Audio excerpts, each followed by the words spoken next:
talking about the limitations of the Bohr's model, and those limitations we have seen has been overcome by the two different physicists. One is the de Broglie, that we have seen the dual nature of matter by de Broglie relationship, and the second one is the Heisenberg.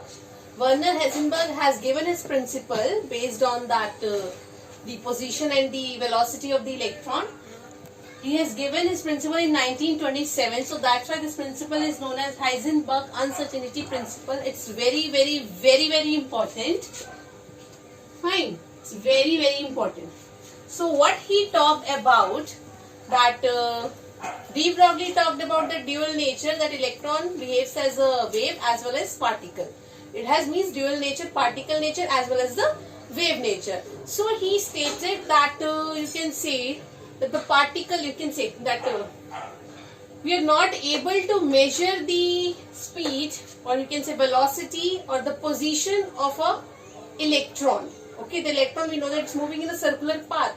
So its position, according to Bohr, it is well defined, but actually it is not like that. If we want to measure its position, then you can say uncertainty will be there in its velocity. If we want to measure velocity, then uncertainty will be there in measuring its position. So what he stated, what is the statement? As it is, you have to learn. He states that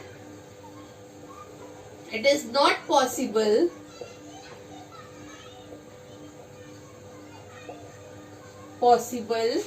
to measure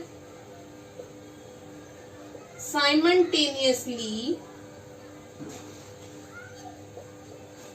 the position and velocity of a moving microscopic particle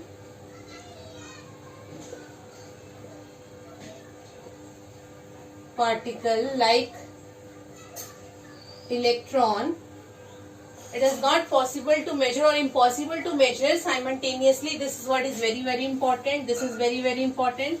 The position and velocity of a moving microscopic particle with accuracy or certainty. That is why it is uncertainty principle, because it's not possible to measure with certainty. Fine. So these are the, you can say, important points or important words that I have underlined. If you will not mention these words properly in the statement of this law, then your marks will be deducted, or you can say that, just forget about the marks. The principle, you can say, will be meaningless if you will not measure simultaneously, if you will not write simultaneously. Fine. If you will not mention microscopic particle or moving microscopic particle, if you will not write accuracy or certainty, then it's meaningless. It is not having any meaning. Fine. That's why I'm saying it's very important. So that's why, what is the principle basically? He states that it is impossible to measure simultaneously both the position as well as the velocity of a moving microscopic electron with certainty. Suppose if you want to measure, if you are measuring the velocity of a moving electron, then you can say uncertainty will be there in its position. But if you are measuring its position, then uncertainty will come in measuring its velocity. So both the things cannot be measured directly. If we are, you can say, want to calculate one, other will become uncertain. Okay. Now let's see the mathematical part. Mathematically, how we will state this principle, or you can say its alternate form.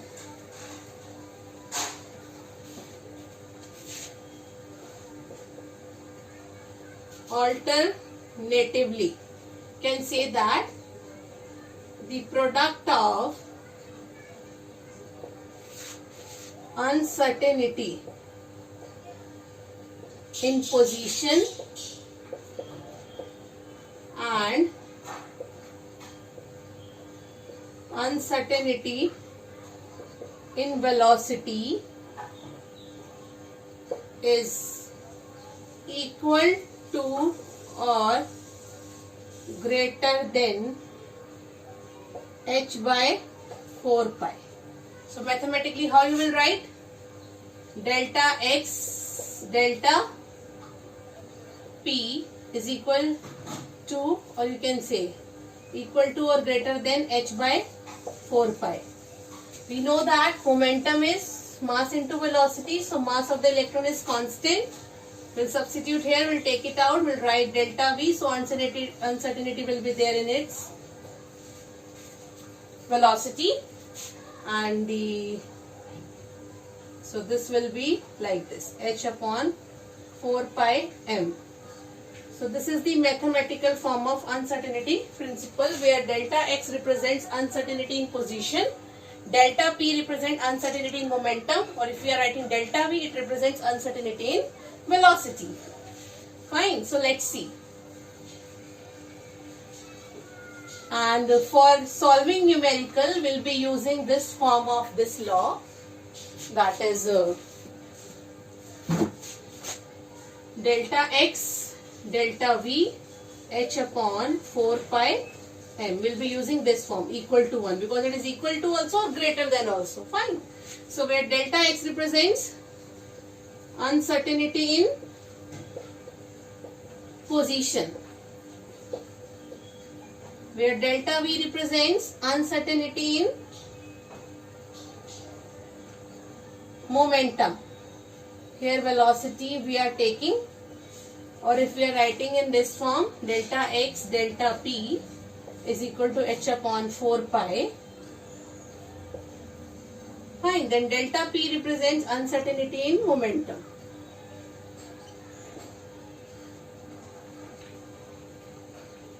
Okay, this will be using for solving numericals. This also, both. Fine. So this is all about the Heisenberg uncertainty principle. Now we'll see the significance of this and what is, you can say, principle behind it, how it is working basically, why we are not able to measure, and also let's see. Okay.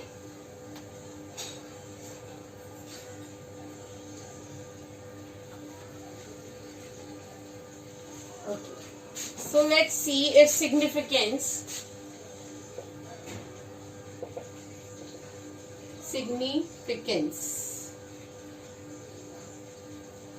Okay, now we know that any object, if we want to see any object, then any object, you can say, it can be illuminated with the help of light. We can only see, or you can say, light which consists of photons. Fine. So you can say that with light from a, you can say, certain which consists of certain photons, or it is you can say, when it is any, you can say, any object is reflected from the surface, when light is reflected from the surface of the object, then it reaches to our eye, and then, or you can say, by or any other measuring device, then object can be seen. Yes. So according to optics, this is the physics concept, that according to optics,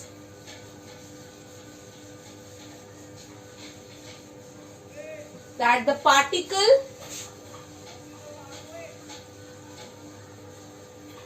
you can say the particle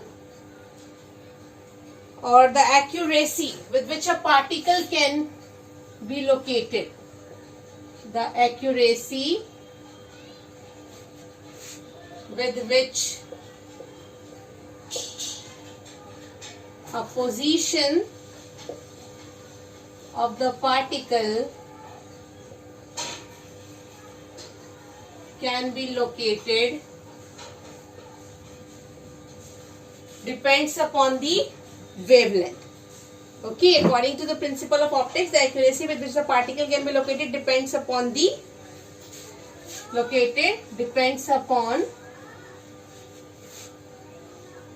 wavelength of the light used.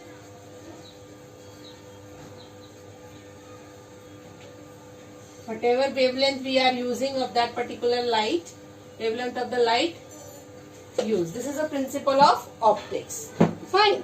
So we can say that the uncertainty in position is, the uncertainty in position is plus minus lambda. Okay. Now we'll see.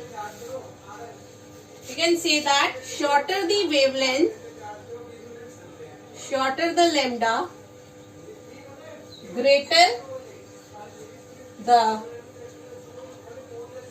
accuracy,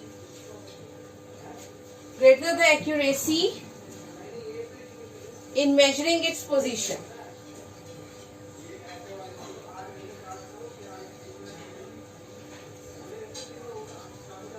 Fine.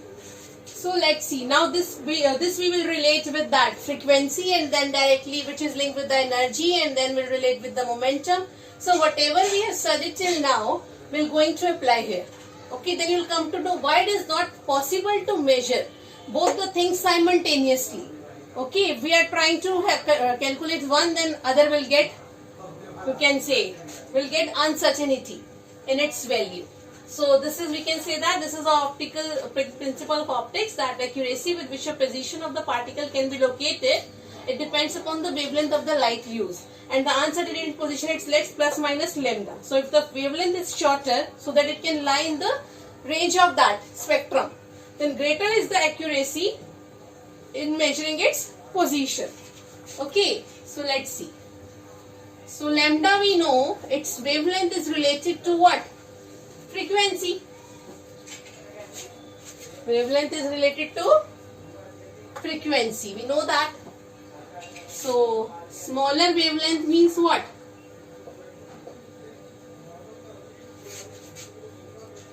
Higher frequency.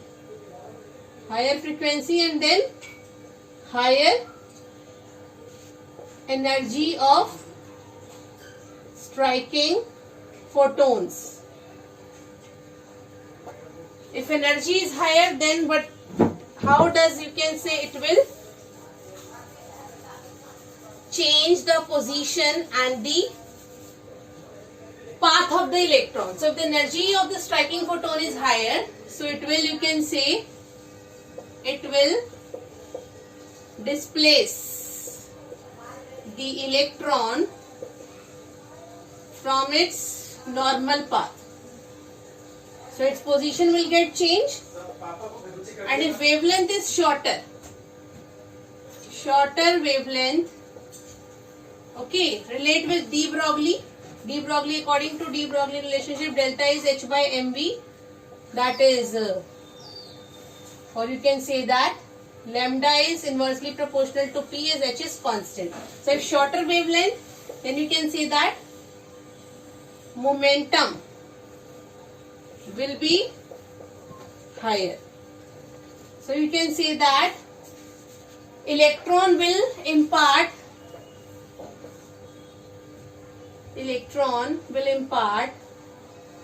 greater momentum.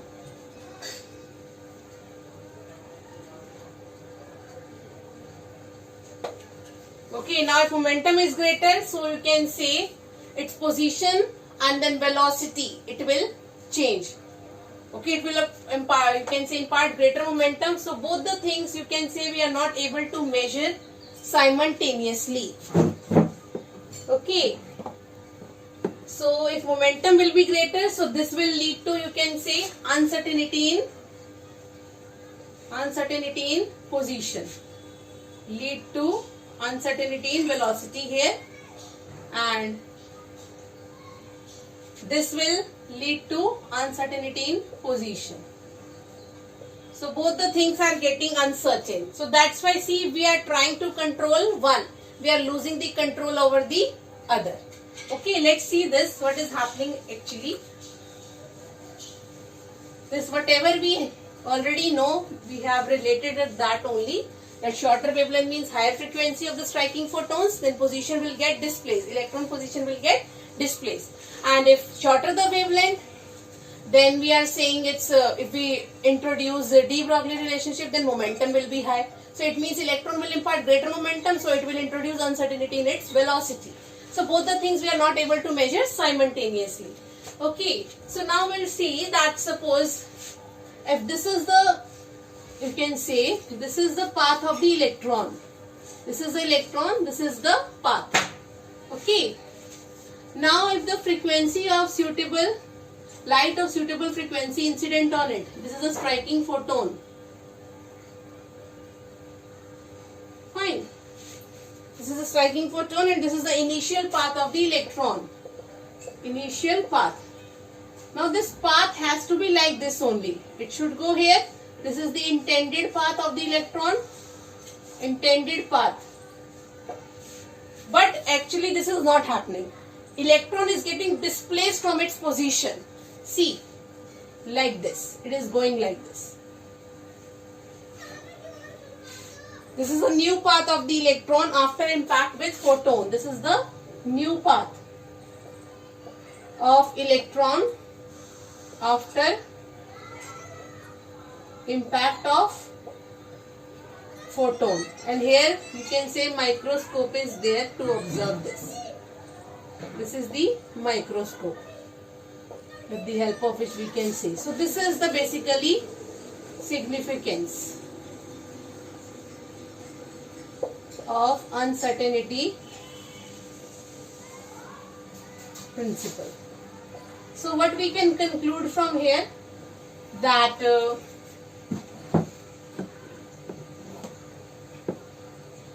we can conclude from here that we cannot see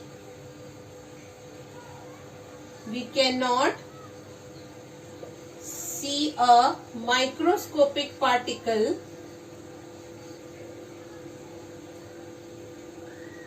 without disturbing it. It means we can't say that it is moving, its position is fixed in that particular orbit. So according to Bohr, you can say this is only the reason for the Bohr's failure. Okay, that why Bohr model was failed. This is due to this only, because according to Bohr, electron is moving in a well-defined circular path and its position is, you can say, well-defined in that particular orbit in which it is moving. But actually it is not, because he only considered the particle nature of the electron. He has not, you can say, included the wave nature of the electron. Only just on the basis of the particle nature he has given that position can be, it's fixed. But according to Heisenberg principle, the position is of probable nature. Exact position it cannot be, you can say, measured with accuracy. It's only probable, not fixed.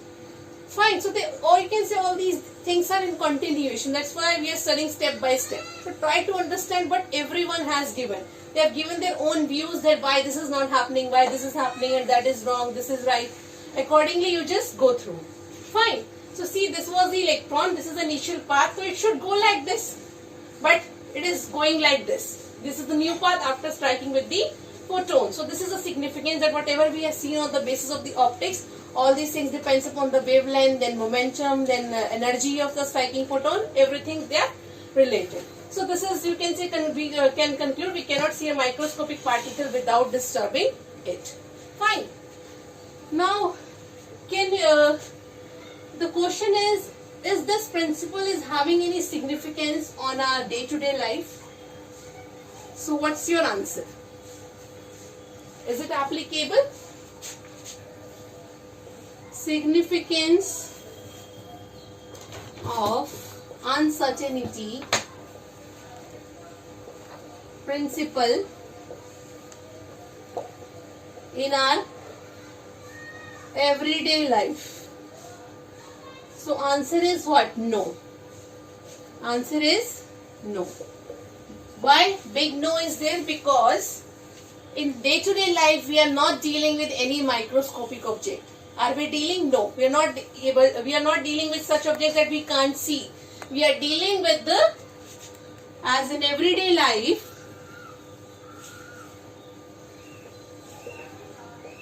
we are dealing with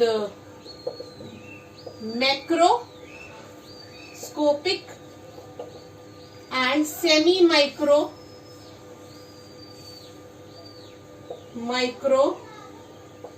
objects, for which the principle is of negligible significance. Negligible significance. It is not having any significance. Fine, because when you will calculate the wavelength and all, so it's found to be very small for such a macroscopic object. So it is not having any significance for that. So you can say this question is very important, always comes in reasoning, that what is the significance of uncertainty principle in our day-to-day life? So answer is no, it is not having any significance as we are not dealing with such microscopic objects in our day-to-day life. So the answer is no. Fine. So now let's see on the basis of this principle that why electron does not exist in the nucleus. Okay, why electrons are moving around the nucleus, why it is not present inside the nucleus. We know that inside the nucleus what is present? Inside the nucleus protons are present. Yes? And electrons, they are moving or revolving around it. So why is it so? So let's see this case, that why electrons, they are not the part of the nucleus.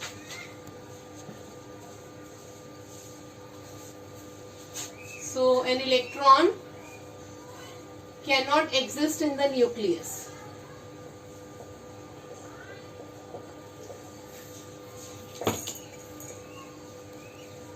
Why? If the electron, if electron has to be a part of the nucleus or it has to remain in it, then what is the condition for that? First of all, it's delta V. If electron has to be a part of nucleus, then its delta V should be less than that of light. That is, velocity should be less than that of light, and you can say that its uncertainty in position, that is delta x, this is the second condition, delta x should not be more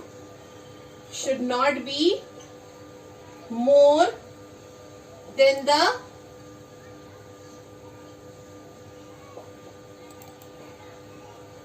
diameter of nucleus, that is around 10 to the power minus 15 meter. So we will apply all these conditions and we'll try to calculate, and you will get the answer that why it does not exist. So this is the condition, this is required. If electron has to be a part of the nucleus, delta V should be less than that of light, and delta x should not be more than that of the diameter of the nucleus in which it resides. Fine. So applying the principle, we know that the mass of the electron, and what is the principle? Delta x, delta V, h upon me, 4 pi m. M we know mass of electron is 9.1 into 10 to the power minus 31 kg. Apply this principle, delta x is given, that is 10 to the power minus 15 meter. Delta V we have to calculate, h we know 6.626 into 10 to the power minus 34 joules per second, and 4 into pi is 3.14, and m is 9.1 into 10 to the power minus 31 kg. Okay, so calculate delta V. What is delta V here? When you will solve this, what you will get? 6.626 into 10 to the power minus 34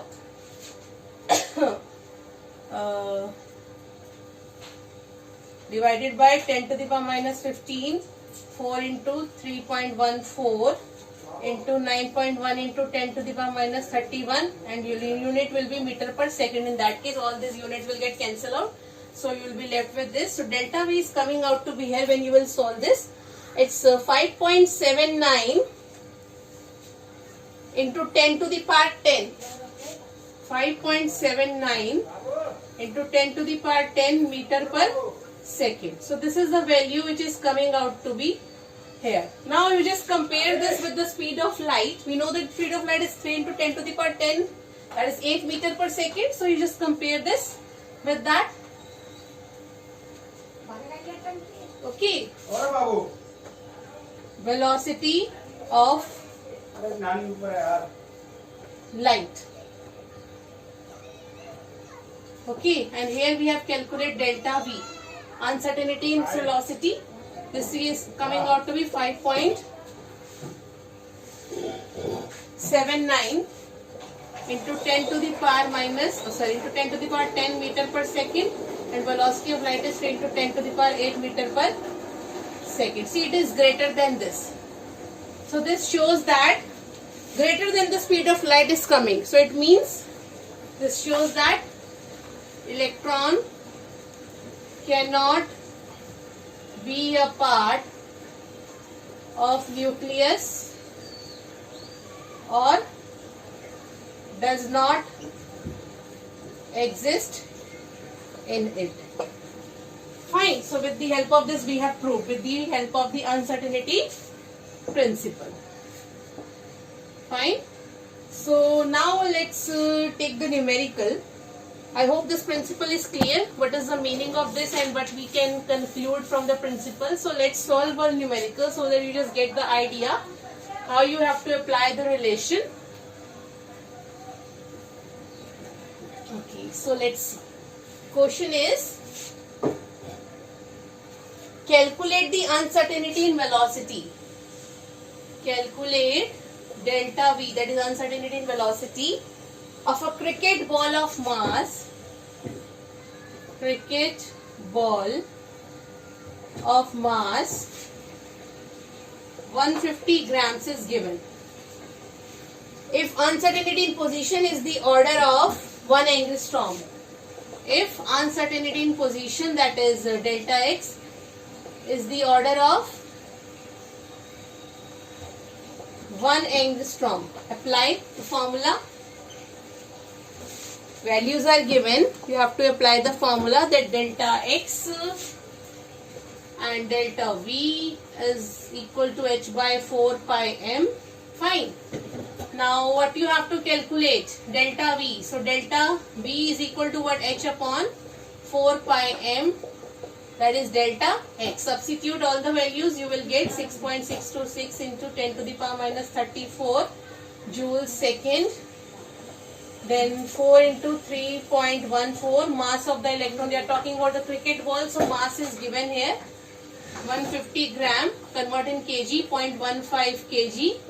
So 0.15 kg into delta x is what? 1 angstrom. So it's 1 angstrom is equal to what? Here I am writing 1 angstrom is equal to 10 to the power minus 10 meter. Substitute this as everything is in the meter. 10 to the power minus 10 meter. Okay, so you will get the value of delta V when you will solve. It's coming out to be 3.51 into 10 to the power minus 24. 3.51 sorry, into 10 to the power minus 24 meter per second. So this is the answer. In this way you are supposed to calculate the uncertainty related to that particular object, uncertainty in position as well as uncertainty in velocity. So the thing is that with the help of principle you have come to know that that both the things cannot be calculated simultaneously. One we are able to calculate, second we are not able to calculate. If we are calculating the uncertainty in the velocity, then position cannot be determined. If position can be determined, then velocity cannot be determined. So I hope it's clear to everyone what's the meaning of this. So this is all about the Heisenberg uncertainty principle. Now you can see more than half of the chapter is completed. Next time we'll come with the new topic. We'll start with the new one. Okay. So till then, thank you and have a nice day.